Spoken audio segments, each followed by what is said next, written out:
Halo, kembali lagi di channel YouTube Torik Cetak Super Mega Bintang. Di video kali ini gue tidak mau meng-MV reaction ya, tapi ingin lanjutin tutorial belajar bahasa Korea. Karena setelah kemarin-kemarin gue lihat di YouTube gue, ternyata gue itu punya belajar bahasa Korea dasar 1 dan itu sempat terhenti di bagian 12. Terus pas lagi gue lihat video yang 12, yang di bagian 12 itu ternyata banyak juga beberapa komentar kok lanjutannya belum ada yang 13, dan baru engah itu kemarin, dan akhirnya hari ini baru ngebikin lanjutannya, belajar bahasa Korea dasar 1 bagian yang ke-13, yaitu materi kali ini kita bakal ngebahas tentang Go. By the way, kalau misalkan kalian ada yang lihat video ini pertama kali terus pengen belajar bahasa Korea, kalian tinggal cek aja di bagian deskripsi di bawah. Di bagian deskripsi di bawah, di situ gue udah naro link belajar bahasa Korea punya gue dari bagian 1 sampai bagian 12. Itu udah ada per materinya, dan sekarang kita bakal ngebahas tentang materi di bagian 13, yaitu tentang Go.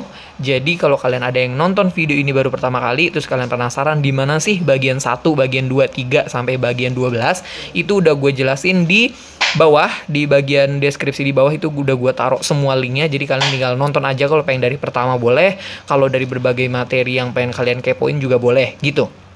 Oke, sebelum kita mulai belajar kali ini, jangan lupa kalian siapin, biasanya gue di awal video untuk belajar bahasa Korea itu kalian harus menyiapkan 2 buku. Buku yang pertama itu khusus Munbop atau tata bahasa, terus yang kedua itu buat Ohwi, yaitu untuk kosakata. Jadi nanti kita belajar menggunakan kata-kata yang simpel aja sih, tapi setidaknya di situ untuk menambah kosakata kalian, dan juga buku yang satunya untuk nulis tata bahasa sama contoh kalimatnya. Oke, kita langsung aja mulai belajar bahasa Korea sekarang. Jadi kalau misalkan kalian lagi menonton video ini dan mendengarkan suara ini, terus ada suara-suara yang mengganggu di luar sana selain suara dari gua, mohon maaf karena ini gua syutingnya di luar ruangan.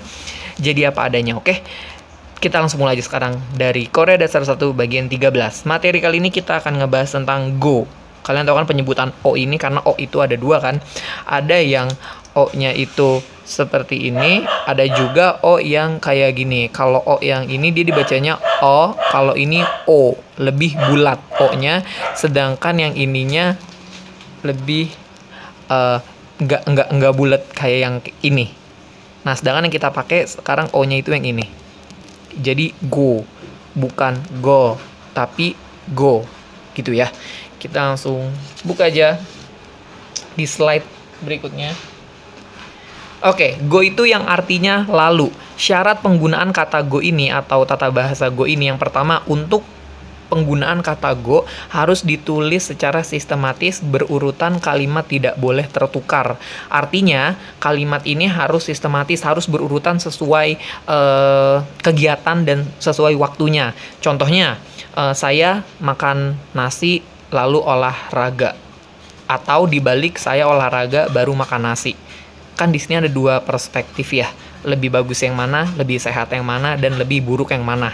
Karena orang lebih mandangnya yang mana. Kalau gue pribadi, jujur lebih mending makan dulu baru olahraga. Menurut gue kayak gitu. Tapi mungkin orang di luar sana juga ada yang mungkin olahraga dulu atau baru makan. Jadi gitu. Jadi harus sistematis dan berurutan, tidak boleh tertukar. Terus yang kedua, Go itu hanya digunakan untuk kata kerja aja, untuk melakukan kegiatan atau melakukan aktivitas. Terus yang ketiga, Go hanya digunakan bila subjeknya sama. Subjeknya sama itu saya. Itu kan subjeknya saya doang, jadi nggak boleh ada 2 subjek. Misalkan saya sama omoni, saya sama ibu, berarti kan itu 2 subjek. Nah itu nggak boleh, jadi harus pakai 1 subjek. Kalau misalkan saya, ibu-ibu, ayah, atau adik-adik, jadi kayak gitu. Nah yang pertama, contoh kalimat ini ada 2 kalimat, 2 kalimat di sini.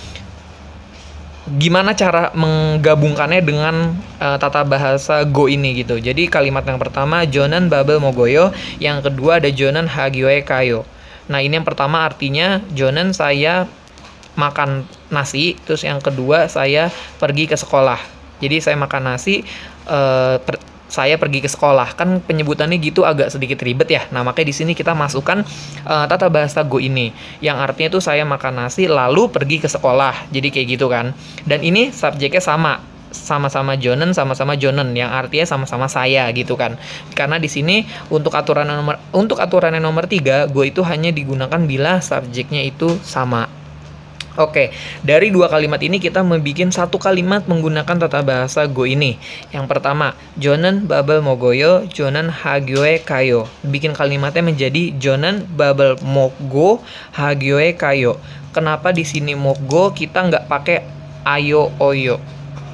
Ayo oyo kita nggak pakai di sini, jadi ayo oyonya itu dihilangin. Jadi susunannya itu kayak gini, misalkan, sorry ini digeser sedikit. Misalkan kata yang pertama kan makan itu bahasa kata dasarnya itu kan mokda. Mokda itu artinya makan. Terus diubah menjadi ayo oyo itu jadi mogoyo. Kalau diubah jadi past tense itu menjadi mogosoyo gitu kan. Nah, tapi di sini karena kita pengen pakai yang go, jadi nggak usah dari ayo oyo. Kita lihat dari kata dasar aja. Kata dasar di sini adalah mokda. Nah, mokda ini da-nya kita hapus. Kan tinggal mok nih, baru ditambahin go. Jadi mokgo hagyoe kayo. Jadi contoh kalimat simpelnya seperti itu.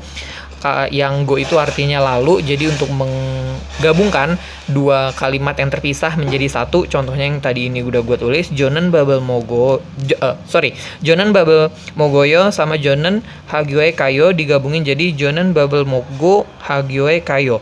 Saya makan roti lalu pergi ke sekolah. Jadi saya makan nasi, bukan roti, bukan pang, tapi bab. Sorry, maaf. Jadi saya makan nasi lalu pergi ke sekolah. Jadi seperti itu salah satu contoh sederhana kalimatnya.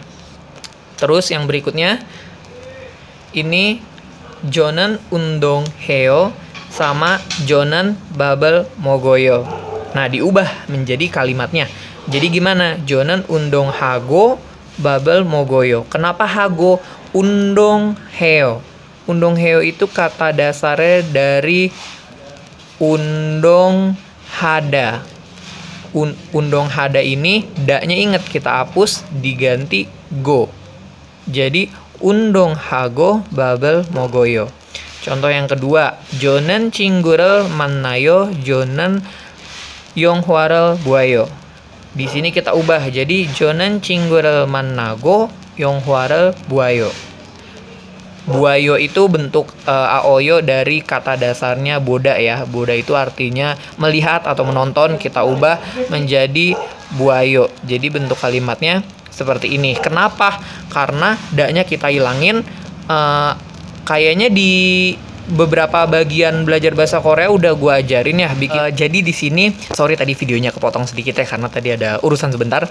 Di sini kayaknya di video sebelumnya entah itu bagian berapa kayaknya gue udah nerangin ya penjelasan tentang aya sama oyo gini. Jadi untuk merubah kata dasar menjadi ayo oyo itu gimana caranya itu udah ada di video terpisah. Dari kata dasar yang pertama boda yang artinya melihat untuk dibentuk kalimat kan menjadi ayo oyo. Gimana caranya? Nah, ini kan harusnya bada itu harusnya kan menjadi bo ayo ya kan, buayo. Tapi karena di sini ini bisa langsung digabungkan tanpa iyengnya ini ikut, jadi kita bisa hilangkan langsung menjadi bentuknya yaitu buayo yang artinya melihat atau menonton. Oh ya, di sini gue juga lupa mau ngasih tahu tadi di awal yang untuk subjek jangan lupa ya untuk nulis kalimat menggunakan go ini subjeknya jangan diikutin lagi tapi harus dihilangkan. Kayak yang di atas ini kan Jonen undong heo Jonen babel mogoyo, dibentuk kalimatnya menjadi Jonen undong hago babel mogoyo karena di atasnya ini udah menerangkan kalimat sebagai kita, sebagai saya Jonen gitu kan. Jadi saya olahraga lalu saya makan nasi. Yang bawah juga Jonen cinggurel mannago yonghwarel buayo. Saya bertemu teman lalu menonton film. Kayak gitu kan. Jadi di sini tanpa ikut jonennya lagi dan mannada. Ini belum dijelasin ya. Mannada itu artinya bertemu terus kita ubah ini mandanya kita hapus lalu kita tambahkan go jadi mannago. Ingat jonennya jangan ditulis lagi karena harus hilang karena di depan juga udah ada. Jadi Jonen cinggurel mannago yonghwarel buayo. Jadi seperti itu. Silakan kalian menulis dan buat contoh-contoh kalimat yang mungkin kalian udah tahu kosakatanya. Oke, kita next di berikutnya. Ini sebenarnya ada tambahan sih. Tambahannya itu termasuk dalam materi juga. Yang namanya itu diget biulgyuchik. Oke, diget itu kayaknya udah dijelasin kan. Bentuknya itu seperti ini, diget. Diget itu kalau dalam bahasa Indonesia bisa difungsikan sebagai huruf D gitu ya. Nah, diget biulgyuchik ini adalah, biulgyuchik itu artinya tidak beraturan. Berarti di sini artinya itu diget biulgyuchik, atau penulisannya pun berubah ketika untuk membuat suatu kalimat, dan cara pengucapannya juga berubah gitu. Oke, yang pertama ini ada 4 contoh kata diget biulgyuchik, yaitu yang pertama ada detda. Detda itu artinya mendengarkan. Apabila apabila kata ini ingin digunakan untuk membentuk kalimat, berarti menjadi deroyo. Contohnya, Jonen magel deroyo. Saya mendengarkan musik. Emak itu musik, gel itu kata kerjanya. Elrel kayaknya gue juga udah jelasin di video video bagian-bagian sebelumnya, dan tinggal ditambah menjadi deroyo. Terus yang kedua ini ada katanya gota. Gota itu artinya berjalan. Terus kita ubah karena ini digetnya biulgyuchik atau tidak beraturan. Pokoknya semua diget ini otomatis akan berubah menjadi real. Semua diget itu akan berubah menjadi real. Itu yang dinamakan diget biulgyuchik atau diget tidak beraturan. Kayak detda menjadi deroyo, terus yang kedua kota menjadi koroyo, itu kan digetnya berubah menjadi real. Yang ketiga ini mutta menjadi muroyo atau bertanya. Terus yang keempat ada kedatta atau kedaroyo, artinya itu menyadari. Oke, video ini jangan terlalu lama durasinya karena takut kalian juga merasa bosen atau mungkin terlalu lama durasinya. Jadi sampai di sini dulu materi bagian ke-13 tentang Go. Abis ini masih ada lagi lanjutan materi bagian ke-14, harga jual beli dan kata tunjuk, tapi videonya akan dibuat terpisah. Jadi terima kasih telah menonton video ini dari awal sampai akhir. Jangan lupa untuk like, komen, dan juga subscribe. Oke? Kalau ada pertanyaan, tinggal tulis di komentar. Siapa tahu di antara teman-teman ada yang menonton lainnya bisa membantu menjawab pertanyaan kalian, atau mungkin gue sendiri bisa membantu menjawab pertanyaan kalian.